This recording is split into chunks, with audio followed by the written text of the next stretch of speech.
Hello guys! My name is Adelina. Marami pong mahilig sa atin na maghalaman. Share sa inyo ang aking mga plants na nandito sa aking rooftop. Marami pong nagkakagusto sa ating succulent jealousy. Ito po yung aking mga aloe vera. Dito ko po nilagay sa isang sulok. Mapansin niyo yung isa nating aloe vera dito ay nagkaroon na po ng flower. Ayan o. So, itong dalawa po, nagkaroon na po yan dati ng flower. So, tapos na sila. So, kulay orange pala ang bulaklak niyan. So, ito namang isa, magkakaroon pa lang.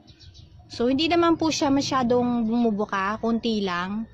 So, ganun pala ang bulaklak ng ating aloe vera. So, meron din po tayong iba-ibang plants dito. Ginseng, nabili namin sa Laguna. Fortune, sa kabilang gilid. Tumaas na po yung paminta, hanggang dito lang siya. Yung bagong dahon niya, yan po yung itinaas niya. Ito naman po yung ating portulaca. Single lang po yan dati, yung flower niya. Marami akong ganyan nakasabit doon sa kabila.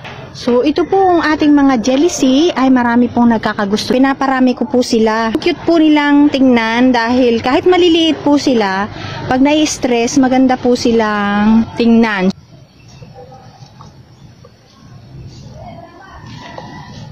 Yan. So, ganyan po yan. Green lang po siya kapag bagong tanim. Pag na-stress, ganito po na yung kulay nila. May flower po siya na kulay pink. So, ang bulaklak po niyan ay pink. Yan, nakikita po ninyo may pink dyan.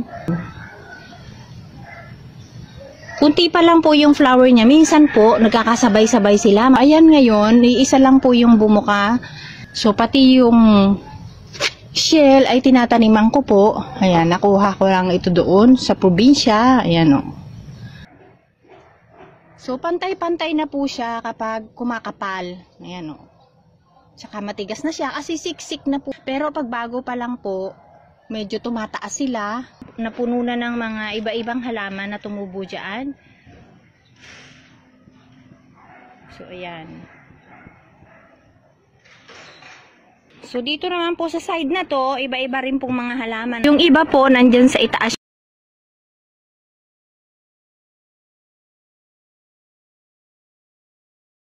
So, ayan, makikita nyo yung mga DIY pots ko. Ako lang po ang gumawa niyang mga yan.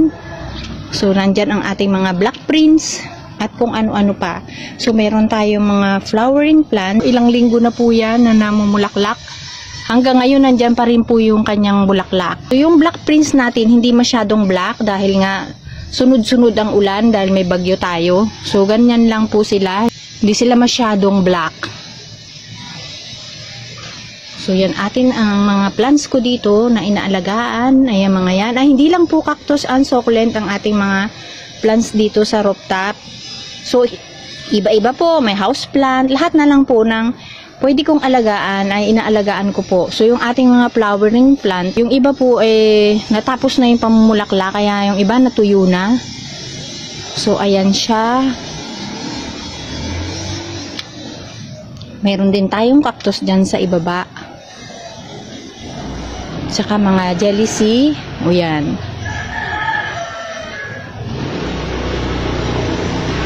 So, yung meron po tayo dito mga moon cactus. Yung moon cactus ko po ditong inaalagaan, matagal na rin po. So, taon na rin po ang inabot nitong isang moon cactus kasi ako po mismo ang nag-wrap nito.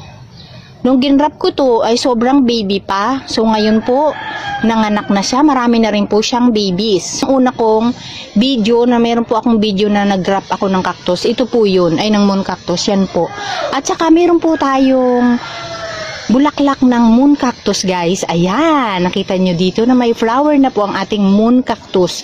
Kasi ito po yung unang nagkaroon ng bulaklak. Mataas na siya. Ang kaso po, meron pong gumalaw. So, naputol po yung kanyang bulaklak. Hindi na po natuloy na bumuka. Kaya hindi natin makikita ngayon kung ano pong kulay ng bulaklak niya.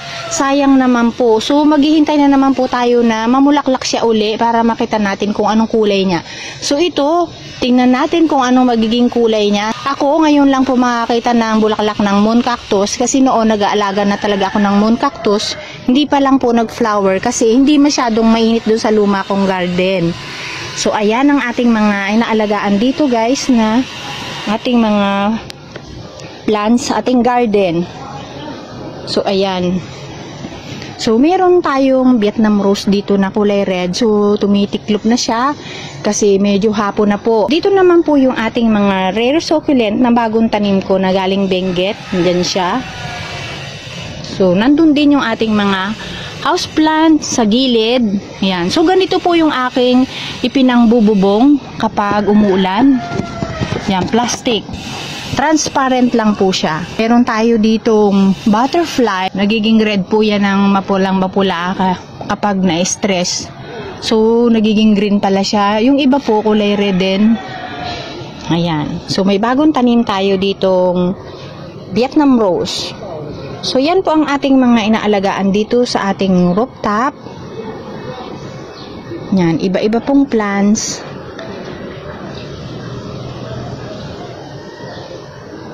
Meron din ako diyang mga snake plant. Yung atin pong sunflower, tapos na pong mamulaklak, nilipat ko po dyan. Kasi nilagyan ko na dito ng mga succulent. So, ayan po yung iba. Kasi, hindi ko pa sila nalilipat. So, dyan lang muna sila sa lapag. Saka ko na lang po sila aayusin. O, yan o. Pinaglilipat ko muna sila dyan, guys. So, yan ang ating mga plants na gusto ko rin na ma-share sa inyo dahil marami po sa atin ang mahilig mag-alaga ng mga halaman. Dahil nakakatuwa po, 'di ba? Dahil nakakatanggal ng stress kung tayo ay nag-aalaga ng ating mga halaman. So, nalilibang tayo, sumasaya pa tayo.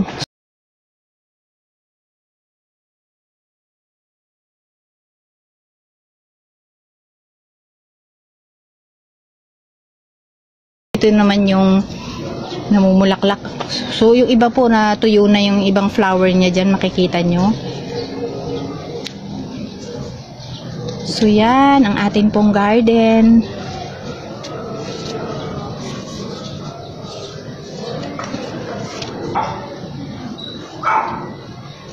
Guys, thank you for watching, and so don't forget to like, share, and subscribe, and click the notification bell for more videos and update. Yan. Stay connected po. Thank you so much, at ingat po tayong lahat.